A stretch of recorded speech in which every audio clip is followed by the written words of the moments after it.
কেউ খাইবা? জানো কি? মধু মধু মধু, রসমালাই। রসমালাই থেকেও মিষ্টি এই কাঁঠালগুলা। যারা খাইবা অবশ্যই আমাদের বাসায় আসো, আসলে খাইতে পারবা। কি বলতাম, মানে এত মিষ্টি যা বলার বাহিরে। আর দেখতেই পারতেছো কাঁঠালের কালার। আর দেখো আমি এখানে বাংছি, তোমাদেরকে ভালো করে দেখাই। দেখো এই দেখছো, মানে কি দেখছো? মধু, একদম সেই লেভেলের মধু গাইস।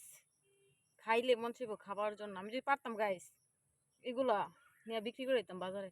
না, মেয়ে মানুষ বাজারে নিতে পারবো না, আর আমাদের বাসায় এমন কেউ নাই নিয়ে যে বিক্রি করবো। দেখছো গাইস, আমি তো একদম গাছের নিচে বসে খাওয়া ধরছি। আর দেখো গাইস, গ্রামের পরিবেশ কত সুন্দর দেখছো। আর আমাদের বাড়িটা একদম মানে চারপাশ দিয়ে শুধু সবুজ গাছ। একদম বলতে পারো বান্দরবন। আমি তো মাঝে মাঝে মনে হয় যে আমি বান্দরবনই থাকি, মানে এরকম আর কি।